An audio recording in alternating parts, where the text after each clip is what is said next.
Don't know if you can hear the dogs in the background. There's always dogs. Any trip to India is punctuated by dog barks.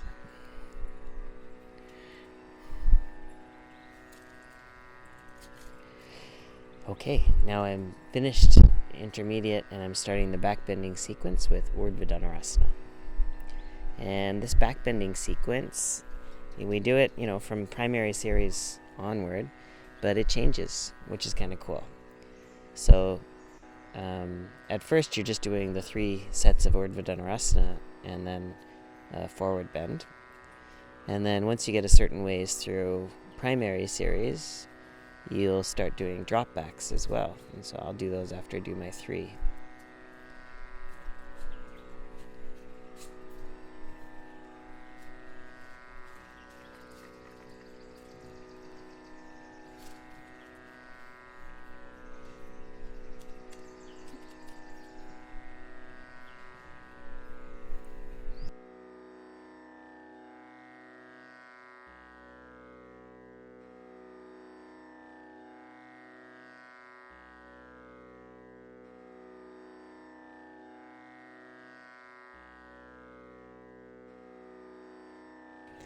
And so now drop backs are the condition before you can do intermediate series. You're supposed to be able to come to standing and drop back from Urdhva Dhanurasana.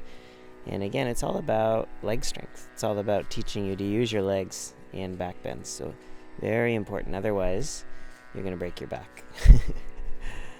So here's the 3 drop backs. And then after these 3 drop backs, if that's your whole back bending sequence, then you would be helped with the half backs and binding by the teacher. Or if you come a certain way through intermediate, then Shrat might give you these postures, Viparita Chakrasana, or TikToks, the unofficial name.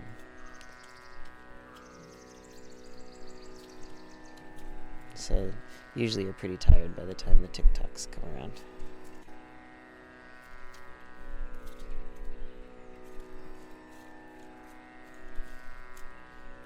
Just sort of challenging you that much more.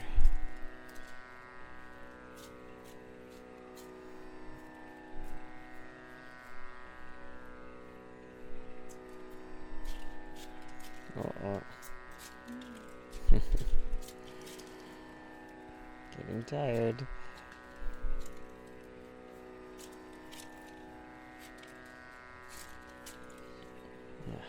It's just hard to focus, I find, when you get really tired here and the breath is tested. So there I am catching my breath.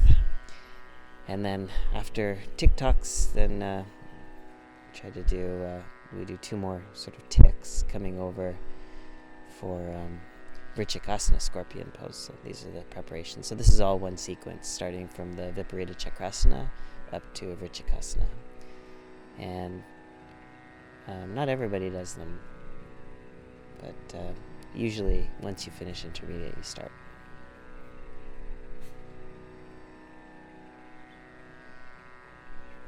And again, it's just a deepening of all the work that you've sort of been learning in the intermediate series. Kind of the first appearance of handstands.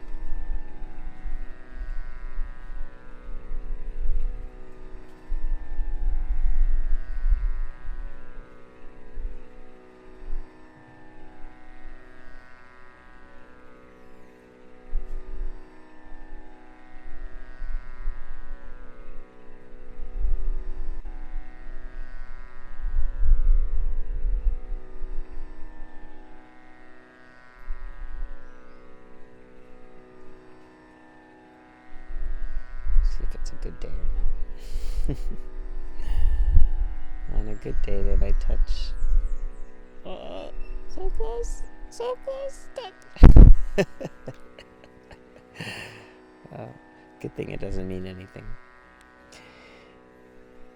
And then here's where we would get assisted usually. So our teacher would, or the assistant will hold the waist as we go up and down 3 times, and then trying to catch the ankles or the shins, or maybe the thighs. if you're gifted.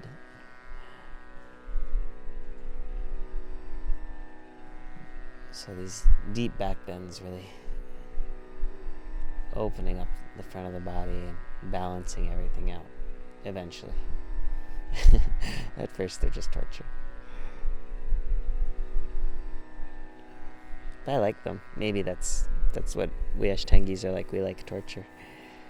But as much as I find them difficult, and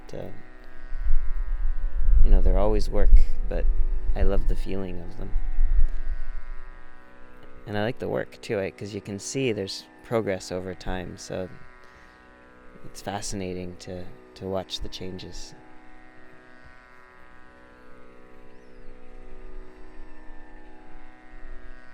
I'm a bit stiff, but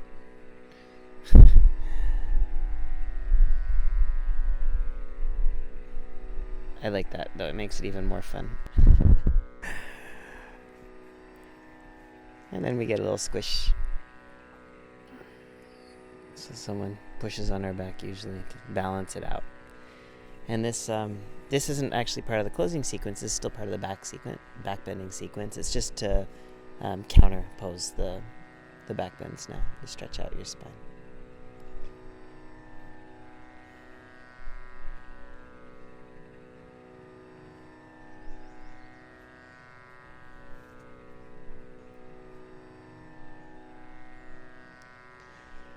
And so while the different series are they have this therapeutic effect and an opening effect a lot of the time. Now the closing sequence, it's closing the practice, but it's also kind of closing the body too, or lowering the intensity of the practice, starting to rest more.